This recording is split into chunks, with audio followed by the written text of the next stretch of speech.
I really enjoyed the first day. The first stuff that we shot, even though I was so nervous, was with Ethan. And it's kind of in the house. And I got to, you know, play with Ethan. That came out wrong. I got you, son. What's that? What the fuck do you think? The idea of a world where everyone is a vampire and the desire to not be a vampire.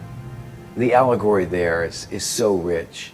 You work for a company that uses humans like fucking cattle. Don't tell me how to live my life, little brother. Then don't act all high and mighty, big brother.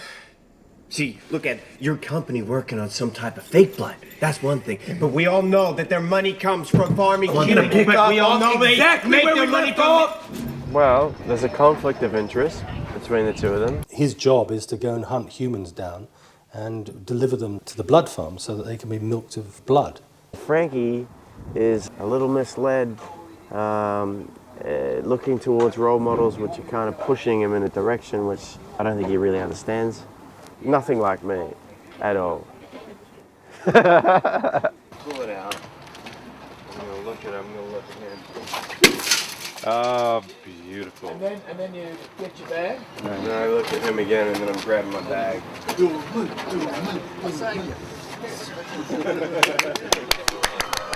It's day 40, we're done. I can go home. It's day 2, and things are going well. We're about to set up for a stunt. That will be our first stunt of the film. 3, 2, 1!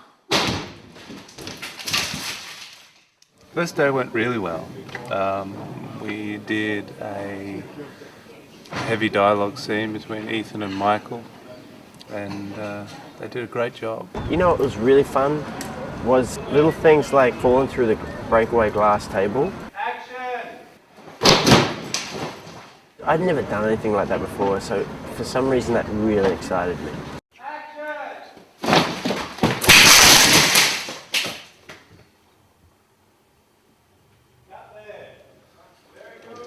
Hold it, and action! My hope for the film is that it's fun and that it's exciting and people have a good time. But I also hope that it's different and unique. You know, this movie is largely about ideas. That's what's going to make this movie work or not work. I love the fact that the world turned everything on its head, and the fact that the vampires were the people who sort of got out, and the humans were the creatures that were hiding in the dark. Vampires need human blood. If they don't get human blood, they start to de-evolve into a kind of bat-like feral state, which can be exacerbated if you either feed off other vampires or yourself. That accelerates the process alarmingly. The biggest makeup was on a creature that we just all call the kitchen subsider. A subsider is basically a vampire who's become blood deprived. Well, we're just about to do Brian's makeup. Brian Probert's is playing a kitchen subsider. It's a big night. Yeah? Big night. Looking forward to it, though. It'll be a nice 48-hour stretch for us. It's come at last. A long night ahead of us, but it's very exciting. Hello. Good morning. Time for a swim. Goodness. Okay. That makeup application took about 10.5 hours. He was completely glued into that. It wasn't just like a zip up the back. He was, really glued in there, and he had these big kind of wings on and contact lenses, teeth. He was completely covered. The only thing that wasn't covered were his heels and the insides of his ears. It was a massive day just prepping the pieces. It was like a 12-hour day. We had a quick break, then we started a 10.5-hour makeup application, and then we had to go on set for 12 hours. And it's just, yeah. 3, 2, 1! I think, wow, 10.5 hours. It seems like such a long time, but when you're doing the makeup, it just goes by so quickly. You know, you start, and next thing you know, 3 hours have gone, and then the sun's starting to come up. That's when you really know you're running out of time. And next thing you know, you've got the AD knocking on your door. Hi. and it just goes so quickly. And that's why you shouldn't smoke. Boys and girls. Lean out, and Adam, if you can watch his lean and try and match that. I'll say hand up. So that's Brian, you're lifting your hand up a little bit, guys. You're scratching. And then I'll say hand down. We'll do the scratch down. And then once the hand's gone out of front, I'll say Brian light. And then you'll lift the light. How many scratches, boss? Just one. One scratch. One big scratch going down. So to see the amount of work in a subsider, and then we've got blood rigs, and I'm slashing with a knife, and then there's gashes, and there's blood spraying out, and anything with those rigs was always really fun.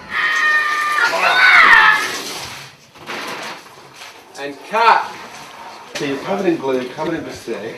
When did you start getting made up? Well, I got made up about 12 hours ago. 12 hours ago. Wow, that's a long night, isn't it? Yeah, 10:15. So you're in the prosthetic for about 19 hours. I work.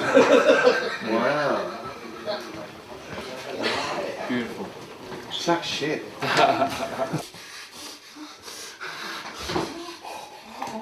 And Ethan. When we're designing the special effects sequences, I'm heavily involved in that. As well as that, whenever I deliver a makeup, I know that it's going to be shot the way that it should be shot. Drop!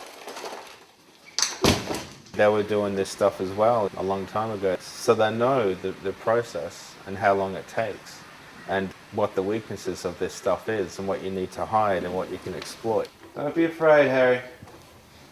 There you go. And if they don't, I tell them. Here we go. You suck. Right, do it again. No. No. So close. That's almost perfect.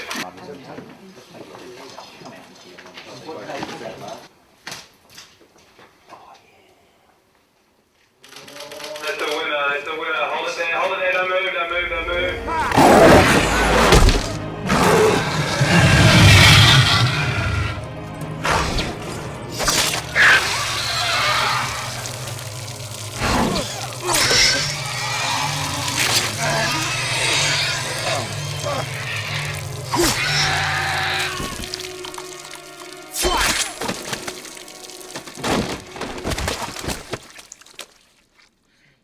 A back plate. So we're going to clear the cast. Thanks.